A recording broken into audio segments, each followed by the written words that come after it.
There is no evidence around that doing any of these antisocial separation or prohibition or whatever you call it has any effect on the epidemic. With one exception, that it flattening the curve, what people try to do, is broadening it. And that means it takes more time.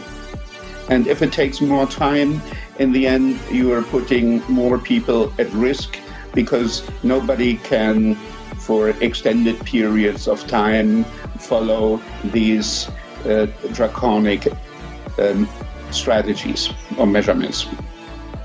So while looking for a specific virus, for example, the coronavirus, you can examine the total population. Und da werde ich wahrscheinlich so die What you will find is that presumably around 8 or 10% of the population will have some kind of virus that makes them sick. Da wird irgendwas sein, was sie gerade so ein bisschen krank oder ein bisschen mehr krank macht. Wenn ich allerdings But if you examine medical practices, do your tests there to determine who is sick, then of course you would find a lot more positive cases. Und wenn man dann ins Krankenhaus geht und bei denen And if you examine hospitals and take samples there, then you would find even more corona-infected people. eine Corona-Infektion.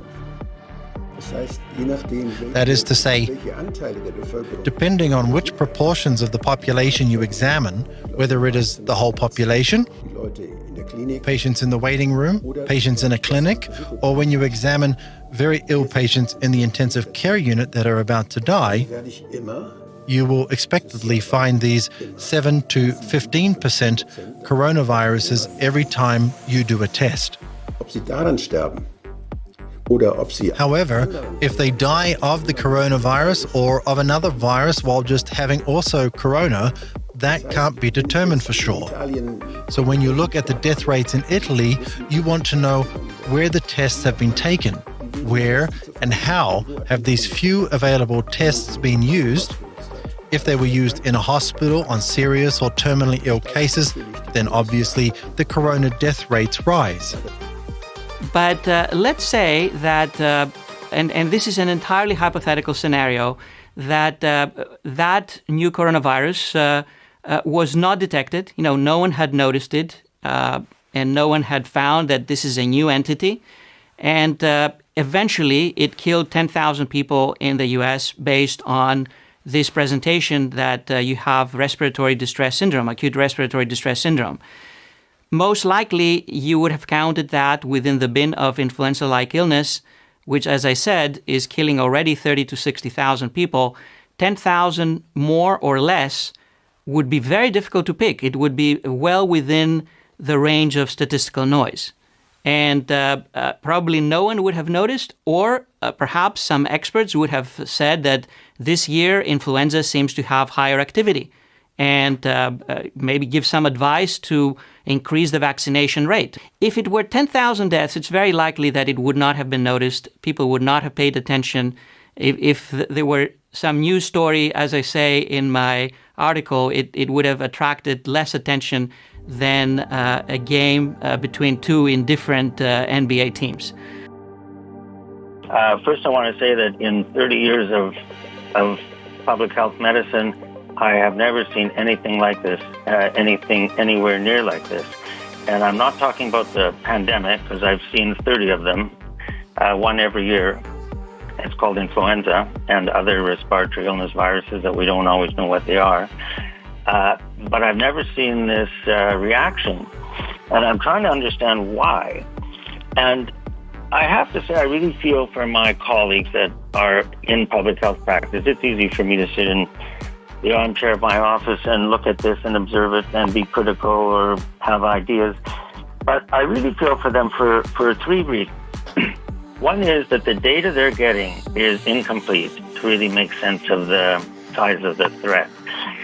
We're getting very crude numbers of cases and deaths, very little information about testing rates, contagious analysis, severity rates, who's being hospitalized, who is in intensive care, who is dying, what are the definitions to decide if someone died of the coronavirus or just died with the coronavirus. There's so much important data that is very hard to get to guide the decision about how serious the threat is this.